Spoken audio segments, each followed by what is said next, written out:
পিরোজপুরের অনেক ভবনই ১.৫ শতাধিক বছরের পুরনো।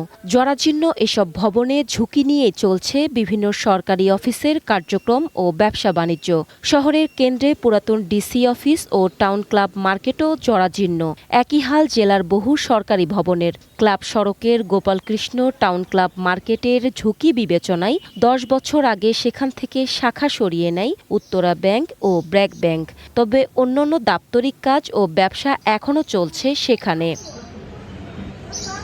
এদিকে সরকারি মহিলা কলেজের ৩টি ভবন, যার মধ্যে একটি ৩তলা, একটি ৪তলা ও একটি দোতলা ভবন।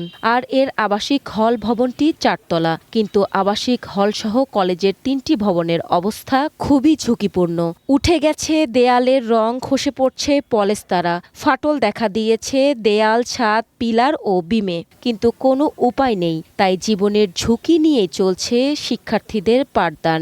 শুধু শিক্ষা প্রতিষ্ঠানই নয়, পুরনো হয়ে গেছে জেলা হাসপাতালের কোয়ার্টার ভবনগুলোও। সেখানে ঝুঁকি নিয়ে বাস করছে হাসপাতালের কর্মকর্তা কর্মচারীরা।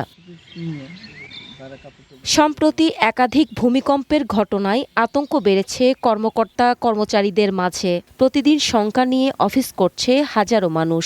সাধারণ মানুষের দাবি, দ্রুত সংস্কার বা পুনর্নির্মাণ করা জরুরি। লাইফে কখন কি হয় গ্যারান্টি আছে? তাই ইন্স্যুরেন্স করুন সিটি ব্যাংকে, কারণ ইন্স্যুরেন্স করলে সিটিতে সুরক্ষা পাবেন নিশ্চিতে।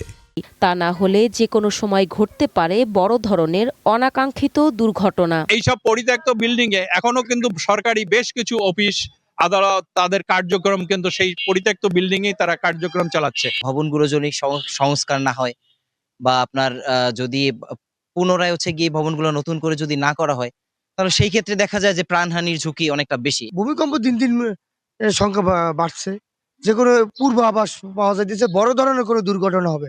আমার মতে এই বিল্ডিংগুলো এর আগে সংস্কার করা উচিত। এদিকে ভবনগুলো ঝুঁকিপূর্ণ ঘোষণা করার কার্যক্রম চলমান আছে বলে জানান গণপূর্ত বিভাগের নির্বাহী প্রকৌশলী। গণপূর্ত বিভাগ কন্ডেম ঘোষণার ক্ষেত্রে একটা গুরুত্বপূর্ণ ভূমিকা পালন করে।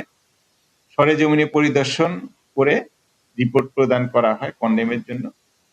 এক্ষেত্রে আমরা সকলের সহযোগিতা কামনা করছি এবং যে সমস্ত উন্নয়ন গণপূর্ত ছাড়া উন্নয়ন কর্তৃপক্ষ আছে, আমরা সকলে মিলে এ ব্যাপারে একটা কার্যকরী পদক্ষেপ গ্রহণ করব। ঝুঁকি চিহ্নিত হওয়ার পরও কার্যকর ব্যবস্থা না নেওয়ায় প্রশ্ন উঠেছে সংশ্লিষ্ট কর্তৃপক্ষের ভূমিকা নিয়ে।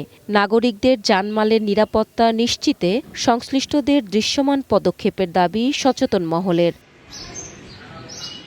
One national desk.